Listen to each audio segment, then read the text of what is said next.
BMS जिंदाबाद, BMS अमर रहे, BMS अमर रहे,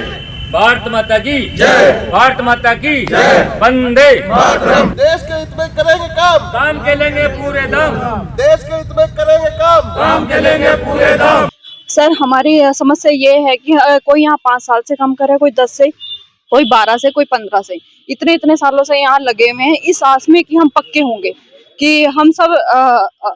कर्मचारी पक्के होंगे और सभी 15-15, 20-20 हजार के सैलरी पे लगे हुए हैं इतने सालों से, पर किसी का कुछ भी नहीं हो रहा।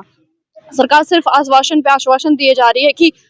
इस साल होगा, इस साल होगा। 2024 में हमें लगा था कि हम लोग मतलब कुछ आस दिखी थी, पर वो भी अब खत्म हो गई है, क्योंकि 2 साल हो गए वेट करते करते, उसके बाद भी हमारी उसी सैलरी पे हैं हम, ना तो हमें कुछ मिल रहा है और ना कोई आश्वासन मिल रहा है। ऊपर से कहते हैं, सरकार कहती है कि हमने पत्र जारी कर दिए हैं, पर नीचे कहते हैं कि भाई हम क्या करें, सरकार से कुछ नहीं आया, सरकार करेगी तो हम करेंगे, तो हम मतलब कहाँ जाएं? आरसी यहाँ जाते हैं, बैंक कहता है कि भाई तुम सरकार के पास जाओ, सरकार पे जाते हैं तो वो कहते हैं कि आरसीएस पे जाओ, तो हमें समझ ही नहीं आ रहा हम करें क्या, क्योंकि हमारा एक कोऑपरेटिव बैंक का नाम है, उसमें वो भी नहीं आ रहा उसके अंदर, क्योंकि बाकी सभी जैसे म्युनिसिपल कॉर्पोरेशन है, बाकी सभी डिपार्टमेंटों का नाम आ चुका है।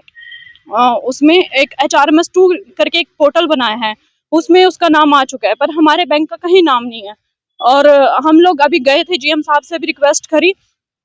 तो उन्होंने भी यही कहा है कि भाई आप, हमारा जो डिपार्टमेंट का हेड है वो ACS है, पर ACS के पास भी गए हैं तो उन्होंने भी मना कर दिया कि भाई हम लोग इसमें आते ही नहीं हैं, हम एंटीनोमस बॉडी हैं, तो हम इतने सालों से वेट कर रहे हैं, हम क्या ही करें। बाकी कोई कहता है कि भाई सरकार के पास जाओ, सरकार कहती है कि भाई इतने साल हो गए,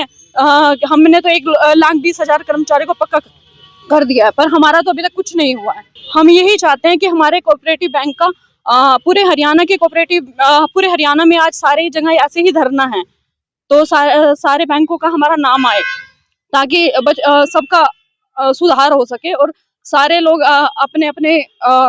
अच्छा एक वेतन पा सकें, और सबको तसल्ली हो कि हम काम कर रहे हैं तो हमें उसकी पगार मिल रही है।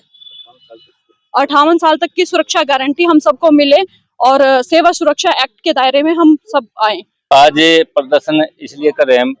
सर जी, हमारा CM साहब ने 1,20,000 कर्मचारियों को जो कौशल के हैं उनको सुरक्षा एक्ट के दायरे में लाया था, और ये सभी साथी हैं इनको अभी तक सुरक्षा दायरा नहीं मिला, जो कि 15 अगस्त 2024 को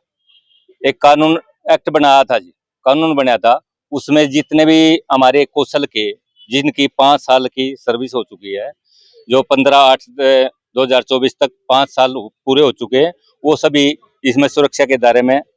आते हैं जी। लेकिन अभी तक हमारे ऊपर से नायब सैनी जी ने मतलब लेटर निकाल रखा है, लेकिन नीचे धरातल पर ये लागू नहीं कर रहे हैं, और लागू हमारे जो ये अफसर साहिबान हैं ये अपने को चला रहे हैं, इस वजह से नीचे नहीं काम चल रहा। और ये हमारी सरकार से मांग है, या तो इनको जल्दी पोर्टल पर चढ़ाया जाए, और नहीं चढ़ाएंगे तो आगे हम बड़ा फैसला लेंगे, बड़ी लड़ाई लड़ेंगे, और उसकी जिम्मेदार हरियाणा सरकार होगी। तो जो पोर्टल लॉन्च हुआ है ना सर, जो पोर्टल का जो सुरक्षा के लिए, उस पे हमारे बैंक का नाम नहीं है सर, और ना OTP जा रहे, और रजिस्ट्रेशन नहीं हो उस पे अभी तक, उस पे रजिस्ट्रेशन होना चाहिए, बस हमारी यही है सर। मांग यही है सर कि पोर्टल लॉन्च हुआ है तो उस पे हमारा बैंक का नाम आना चाहिए डिपार्टमेंट का, वो डिपार्टमेंट का नाम शो नहीं कर रहा। उसमें मांगे क्या क्या है? मांगे सर बस उसमें जॉब सुरक्षा है सर, जो सुरक्षा के सुशासन दिवस पर जो CM ने अभी HCRN के तहत है, लेकिन HCRN में जो 5 साल से ऊपर है